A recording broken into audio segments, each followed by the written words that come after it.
செய்யும் வினைதான் என் செய்யும் என்னை நாடி வந்த கோல் என் செய்யும் கொடுங்கூற்று என் செய்யும் கூரேசர் இருதாலும் சிலம்பும் தண்டையும் சதங்கையும் சண்முகன் தோளும் கடம்பும் என் கண்முன் வந்து தோன்றிடினேன். நம்ம இந்த வீடியோவில் பார்க்கக்கூடிய தலைப்பு அப்படிங்கிறது ராகுகேது பயிற்சி. எப்போவுமே ஒரு வருடத்தில் ராகுகேது பயிற்சி ஆகும்போது மக்கள் வந்து ஒரு எதிர்பார்ப்பு இருக்கும். இந்த கிரக பயிற்சியில் நமக்கு என்ன நன்மைகள் இருக்குது, என்ன தீமைகள் இருக்குது அப்படின்றது பொதுவாக எல்லாருக்குமே ஒரு எதிர்பார்ப்பு அப்படிங்கிறது இருக்க தான் செய்யும். அந்த வகையில் வந்துட்டு இந்த ஆண்டினுடைய ஆங்கில தேதியானது மே மாதம் 18ஆம் தேதி அன்னைக்கு தமிழ் வருஷம், புத்தாண்டு, தமிழ் புத்தாண்டு பிறக்க போகுது. தமிழ் புத்தாண்டு விஸ்வாசு வருடம் 13ஆம் தேதி, சித்திரை 13ஆம் தேதி, அதாவது சித்திரை மாதத்துக்கு விஸ்வாச வருடத்தினுடைய முதல் மாதமான சித்திரை மாதத்தினுடைய 13ஆம் தேதி மாலை மணி 5:25க்கு. இது சரியான டைம் பார்த்திங்கன்னா ராகு காலம். இது ஞாயிற்றுக்கிழமை அன்றைக்கி இந்த ராகு பயிற்சியானது நடக்குது. இந்த ஞாயிற்றுக்கிழமை 4 to 6 எப்போவுமே ராகு காலம் அப்படின்ற காலம் வந்து பஞ்சாங்கத்தில் குறிக்கப்பட்டிருக்கு. இந்த ராகு காலத்தில் தான் இந்த ராகு பகவான் பயிற்சி ஆகிறார். ராகு பகவான் எங்கேருந்து பயிற்சி ஆகிறாங்க அப்படின்னு பார்த்தீங்கன்னா மீனத்துலேருந்து கும்பத்துக்கு பயிற்சி ஆகிறாங்க, ஆன்டி கிளாக் வைஸ், அதை எதிர் சுற்று வழியாக. அதே சமயத்தில் கண்ணியில் இருக்கக்கூடிய கேது பகவான் சிம்மத்துக்கு பயிற்சி ஆகிறாங்க. இப்போ இந்த ராகு கேதுக்கள் அப்படின்ற பிளானட் வந்து உங்களுக்கு உபய ராசிகள்னு சொல்லக்கூடிய மீனத்திலையும் கண்ணிலையும் இவ்வளோ ஆண்டு காலம் இருந்துட்டு, இந்த 13 மாதங்கள் இருந்துட்டு பயிற்சி வந்து சிற ராசிகள்னு சொல்லக்கூடிய கும்பத்துக்கும் சிம்மத்துக்கும் பயிற்சி ஆகிறாங்க. இந்த ராகு கேது பயிற்சி எப்போவுமே 180 பாகை நேர் எதிர் சுற்றுல தான் பயிற்சி ஆகும். மேசராசினுடைய பாரணி நட்சத்திரக்காரங்களுக்கு இந்த ராகு கேது பயிற்சி எப்படி இருக்கும் அப்படின்னு பார்த்தோம் அப்படின்னா, பரணி நட்சத்திரம் அப்படின்னாலே துரியோதன் பிறந்த நட்சத்திரம். பிடிவாத குணங்கள் அதிகமாக இருக்கும். பிடிவாதத்தை விட்டுருங்க. இந்த காலகட்டங்கள் உங்களுக்கு சுப விஷயங்கள் நிறைய நடக்க போகுது. கடந்த காலகட்டங்களில் நிறைய கஷ்டங்களை பார்த்துட்டீங்க. ஆனால் இப்போ ஒளிமயமான காலம் பிறந்தாச்சு.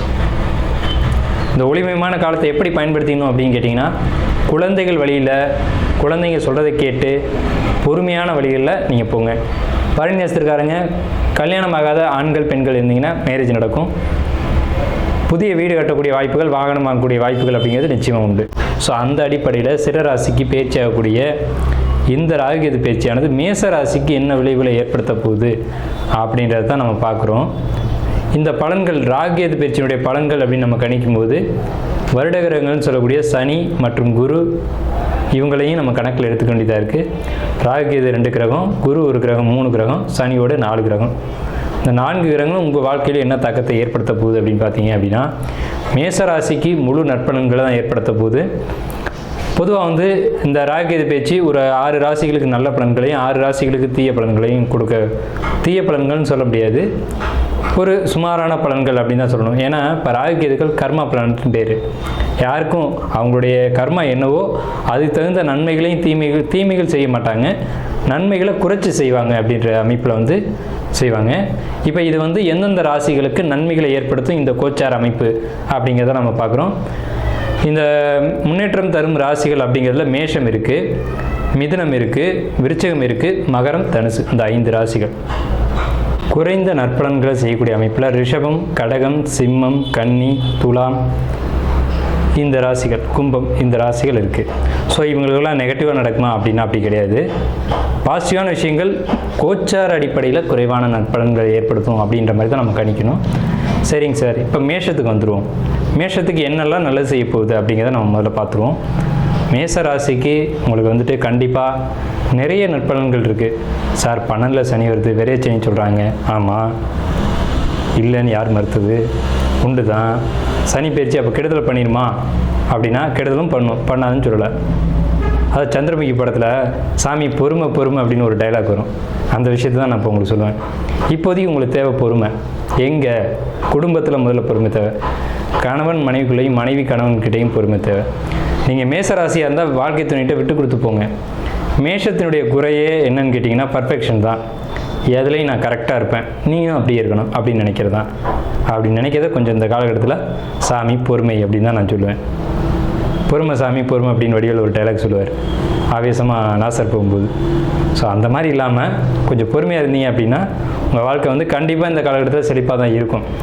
என்ன காரணம்னு கேட்டிங்கன்னா, உங்களுக்கு 7ஆம் இடம் அப்படின்னு சொல்லக்கூடிய இடமும் 9ஆம் இடம்னு சொல்லக்கூடிய இடமும் 11ஆம் இடம்னு சொல்லக்கூடிய இடமும் சூப்பராக இருக்குங்க, அற்புதமாக இருக்குது. எப்படி சார்? 7ஆம் இடம் வாழ்க்கை துணை, கூட்டாளிகள், நண்பர்கள், இவங்களுடைய சப்போர்ட் முழுமையாக உங்களுக்கு கிடைக்கும். தொழிலில் வெற்றி கிடைக்கும். தந்தை மூலமான அனுகூலங்கள், தந்தை வழி சொத்து இது உங்களுக்கு கண்டிப்பாக கிடைக்கும். அதே மாதிரி தொழிலில் லாபம், வெற்றி, புதிய தொழில் முயற்சிகள், தொழில் லாபம் அப்படிங்கிறலாம் நிறையவே கிடைக்கும். குடும்பத்துக்குள்ளே ஒரு சிக்கல் இருந்திருக்குங்க. அதாவது மூத்த சகோதர வழியிலையோ சித்தப்பா பெரியப்பா வழியிலையோ ஒரு பிரச்சனை ஓடி இருந்திருக்கும். அது முடிவுக்கு வரும். உங்களுக்கு சாதகமாக முடிவுக்கு வரும். அந்த முடிவு எப்படி வரும்னு கேட்டிங்கன்னா, ஒரு தில்லுமுள்ளான வழிகளில் போய் ஒரு முடிவுக்கு வரும். நேர்மையாக வருமானா கிடையாது. அதில் ஏதாவது சில குழப்பங்கள், கூச்சல்கள் ஏற்பட்டு அதன் மூலமாக ஒரு நல்ல முடிவுகள் வரும் அப்படின்ற ஒரு கான்செப்ட் தான் இருக்குது. அதனால தான் சாமி பொறுமை அப்படின்னு சொன்னேன். அப்போ பொறுமையாக நீங்கள் இருக்கீங்க அப்படின்னா எல்லா விஷயங்களும் சுபமாக நடக்கும். முடிந்த வரையிலும் இந்த காலகட்டத்தில் உங்களுடைய பூர்வீக இடமான நீங்கள் குடியிருக்கீங்க இல்லையா, அந்த வீடு உங்களுடைய பூர்வீக வீடாக இருக்கும் பட்சத்தில் கொஞ்சம் தள்ளி குடியிருங்க. வீட்டுக்கு போகிற நேரத்தை குறைச்சிக்கோங்க. வெளியில் அலைச்சல்கள், பயணங்கள் இதை ஏற்படுத்திக்கோங்க. வெளி இடங்களுக்கு அதிகமாக சுற்றிட்டு வாங்க. வீட்டுக்கு போகிற நேரத்தை குறைச்சிங்க. அதாவது எப்போ வழக்கமாக ஒரு 5 மணிக்கு வீட்டுக்கு போவீங்கன்னா ஒரு 8 மணி வாக்கில் வீட்டுக்கு போங்க. அது வரைக்கும் வெளியிலே சுற்றிட்டு ஃப்ரெண்ட்ஸை பார்த்துட்டு அப்படியே பேசிட்டு கலகலப்பாக உலக நடப்பு என்ன அப்படின்றத தெரிஞ்சுக்கிட்டு, அதாவது இந்த ராஜாக்கள்லாம் நகர்வள வருவாங்க இல்லையா, அந்த மாதிரியான பழக்க வழக்கங்களை ஏற்படுத்திக்கிங்க. இது உங்களுக்கு ஒரு நல்ல பலனை ஏற்படுத்தி கொடுக்கும். கண்டிப்பாக புத்திர வழிகளில், அதாவது குழந்தைங்க ஏதாவது வெளியூர் போய் வெளிநாடு போய் படிக்கணும் அப்படின்ற ஒரு அமைப்பில் இருக்காங்க அப்படின்னா கண்டிப்பாக மேசராசிக்காரங்களுடைய குழந்தைகள் வெளியூர் வெளிநாடு போய் படிப்பாங்க. பயணங்கள் நிச்சயமாக அவங்களுக்கு உண்டு. அவங்க படிப்புனால உங்களுக்கு பெருமைகள் ஏற்படக்கூடிய ஒரு அமைப்பு உண்டு. அவங்க படித்து முன்னேறி வரக்கூடிய வாய்ப்புகள் உண்டு. அவங்க எதுவும் 10th 12th இந்த மாதிரி முக்கியமான எக்ஸாம் எழுதி வெயிட் பண்ணுறாங்க அப்படின்னா நல்ல மார்க் கிடைக்கும். அருமையான மார்க் கிடைக்கும். சமுதாயத்தில் உங்களுக்கு ஒரு அந்தஸ்து, அங்கீகாரம் கிடைக்கும். இதுக்கு தேவை உங்கள்கிட்ட பொறுமை. இதுதான் மேஷத்துக்கிட்ட இல்லாத ஒரு பொருள். அதை ஏற்படுத்திக்கோங்க, உங்களுக்கு வாழ்க்கை சிறப்பாக இருக்கும். மேஷத்துக்கிட்ட என்ன இருக்காதுன்னு சொன்னால் பொறுமை இருக்காது. நண்பர்களை இழப்பீர்கள் இந்த காலகட்டத்தில். அதை இழந்துடாத அளவுக்கு பார்த்துக்கோங்க. அதாவது கோபம்ன்றது ஒரு பக்கம், எல்லார்ட்டையும் அன்பாக பழக தெரிஞ்சுக்கணும், எல்லாரையும் அழகாக உபசரிக்க தெரியணும். இது மேஷத்துக்கு ஒத்து வராத காரியம். இருந்தாலும் உங்களை நீங்கள் இந்த காலகட்டத்தில் மாற்றிக்கணும்.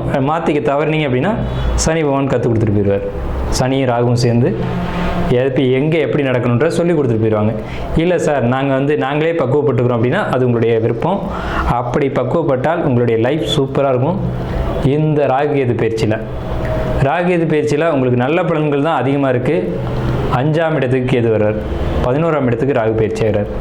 5ஆம் இடம் என்பது ஆசைகள், காதல் இதெல்லாம் சொல்லலாம்.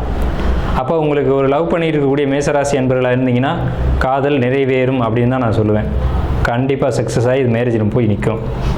மேரேஜின்ற ஒரு கட்டத்துக்கு எடுத்துகிட்டு போகும். குடும்பத்தில் ஒரு அங்கீகாரம், ஒத்துழைப்பு, உங்களுடைய காதலை ஏற்றக்கூடிய ஒரு தன்மை அப்படிங்கிறதெல்லாம் கிடைக்கும். ஸோ இந்த காலகட்டம் உங்களுக்கு பொற்காலம் தான்.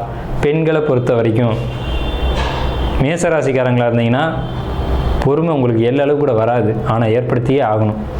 பெண்கள் எப்போவுமே உணர்ச்சி வசப்படக்கூடியவங்க நீங்கள். ஆனால் இந்த காலகட்டம் அப்படிங்கிறது ராகுவும் கேதுவும் உங்களுக்கு பொறுமை என்னன்றதை சொல்லி கொடுக்க போகிறாங்க. அதுக்கு முன்னே நீங்கள் முந்திக்குவோங்க.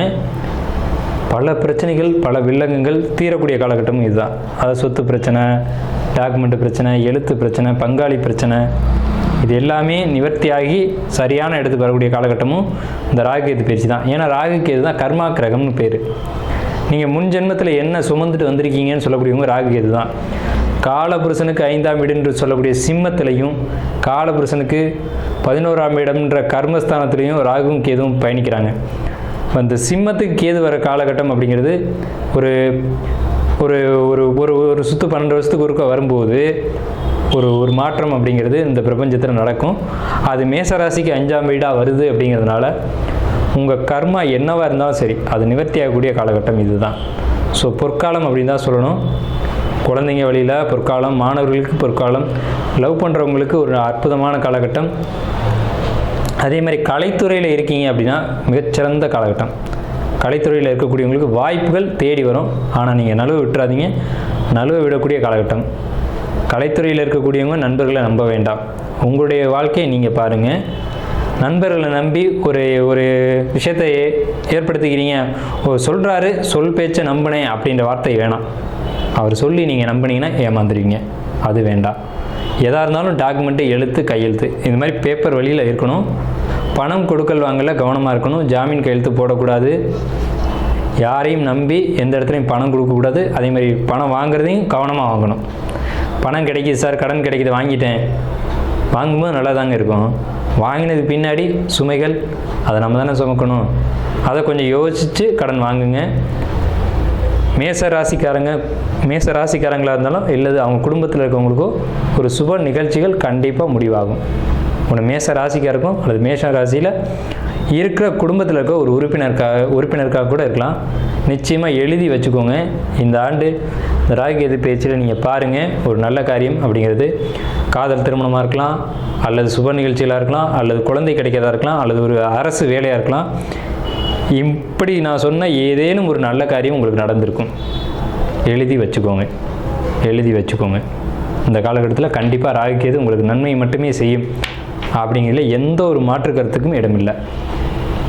அப்போ 7 சனின்னு ஒன்று இருக்கே சார், அப்போ அதை நீங்கள் பேசவே இல்லை அப்படின்னா இது விரயச்சனி அப்படின்னு பேர். இப்போ தான் இங்கே வரோம். விரயச்சனி விரயத்தை கொடுக்கும் அப்படிங்கிறதுல மாற்று கருத்துக்கு இடமில்லை. இது கோச்சார பலன் மட்டும்தான். அவங்களுடைய சுயஜாதகம் இதுக்கு நம்ம என்ன நிலையில் இருக்குது அப்படிங்கிறதெல்லாம் பார்க்கணும். ஜோதிடத்தில் நிறைய நுட்பங்கள் இருக்குது. அப்போ விரைய செலவுகள் எப்படி ஏற்படுத்திக்கிறது, என்ன பண்ணுறது அப்படின்னு கேட்டிங்கன்னா, நான் இப்போ சொன்ன விஷயங்கள் எல்லாமே சுப விரயங்களை ஏற்படுத்தக்கூடிய ஒரு அமைப்பு. நம்ம ஒன்று கல்யாணம் பண்ணுறீங்களா, அல்லது வீடு கட்ட போகிறீங்களா, அல்லது வீட்டுக்கு கிரகப்பிரவேசம் பண்ண போகிறீங்களா அப்படிங்கிறத நீங்கள் முடிவு பண்ணுங்கள்.